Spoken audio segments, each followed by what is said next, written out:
नाज़रीन, फैज़गंज में नात ख्वां वकार हुसैन अब्बासी सदस घर वारनि ते तशद्दुद ख़िलाफ़ अंजुमन शान मुस्तफ़ा तरफ़ां प्रेस क्लब अॻियां एहतजाजी मुज़ाहिरो कयो वियो।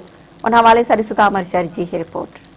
नाज़रीन, सिंध जे मशहूर नात ख़्वान नबी सल्लल्लाहु अलैहि वसल्लम जो सो नात ख़्वान है वकार अहमद अब्बासी कंडियारो जो रवासी आहे। उन ते तशद्दुद थियो आहे, हमलो थियो आहे, उन खिलाफ़ फैज़गंज तालके जा नात ख़्वान आहिनि, नात ख़्वान जी तंज़ीम आहे, उन तरफ़ एहतजाज किया। अचो त हिन सां ॻाल्हि ॿोल कयूं था त हिन जो छा चवणु आहे। बिस्मिल्लाहिर्रहमानिर्रहीम, लब्बैक या रसूल अल्लाह सल्लल्लाहु अलैहि वसल्लम।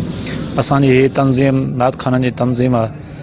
असांजे नात ख़ान साईं वकार अहमद अब्बासी जे मथां जेको तशद्दुद कयो वियो आहे, उठारनि जे हिसाब सां आहे, कंहिं दोस्तनि जे हिसाब उन्हनि तशद्दुद जेको कयो आहे, असां उनजी पुरअमद मज़म्मत कयूं था।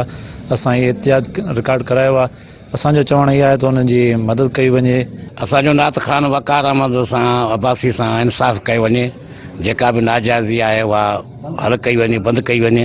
असां वस वारनि थाणे वारे ऑफिसरनि खे, ज़िले वारे ऑफिसरनि खे अर्ज़ु गुज़ारिश कयूं था त इंसाफ़ कयो वञे। नात ख़्वान वकार अहमद अब्बासी सां जेके बि नाजाइज़ आहिनि उहे न कयूं वञनि ऐं उन वस वारनि खे आहे त हुननि जी हर शइ ॿुधी ऐं उन सां इंसाफ़ कयो वञे।